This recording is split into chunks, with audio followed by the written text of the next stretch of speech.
Hi friends, నేను మీ జడి. Welcome to Big Boss updates. Big బాస్లో 102 అంటే 102వ రోజు ఫస్ట్ ప్రోమో వచ్చింది. గౌతమ్ ఏవి కొన్ని మంచి మంచి డైలాగులు అయితే పడ్డాయి. బలమైన వాళ్ళకు కూడా గూలు పుట్టించే డైలాగులు అవేందో ఒక్కసారి చూద్దాం.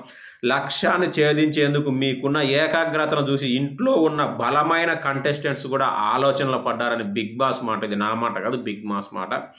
సో అలాంటి ఒక మంచి డైలాగ్ అయితే పడ్డది. అంటే అతనిలో ఉన్న స్టఫ్కి ఆ డైలాగ్ పడ్డది తప్ప అదేమి క్రియేటివిటీ కాదు. ఇక మీకు మానవ సంబంధాలు లేవని మీకు మానవ సంబంధాలు లేవని అన్నీ ఆడియన్స్ కోసమే చేస్తారని తోటి సభ్యులు ఎన్ని ఆరోపణలు చేసినా అవన్నీ ఆటలో భాగమని మీకు తెలుసు. ఈ డైలాగ్ ఒకటి మంచి చేశారు.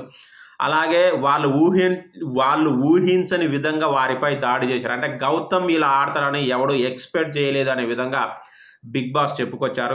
ఇక యష్మి గురించి కూడా చెప్పుకొచ్చారు. మీరు కోరుకున్న ప్రేమ మీకు దక్కలేదు, ఆ తర్వాత మీ ఆట పాదరసంలా కదులుతూ ముందుకు సాగిందని చెప్పేసి ఒక రకంగా యష్మితో ఆ కనెక్షన్ ఏర్పడకపోవడమే నాకు తెలిసి మంచిదేమో.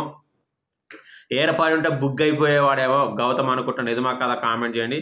సో ఇక గౌతమ్ వచ్చేసి లాస్ట్లో అమ్మా నాన్నల కోసం బతకండి, అమ్మా నాన్నల కోసం బతకండి, వాళ్ళకి మించిన దైవం లేదని కూడా 2 డైలాగులు వేయడం జరిగింది.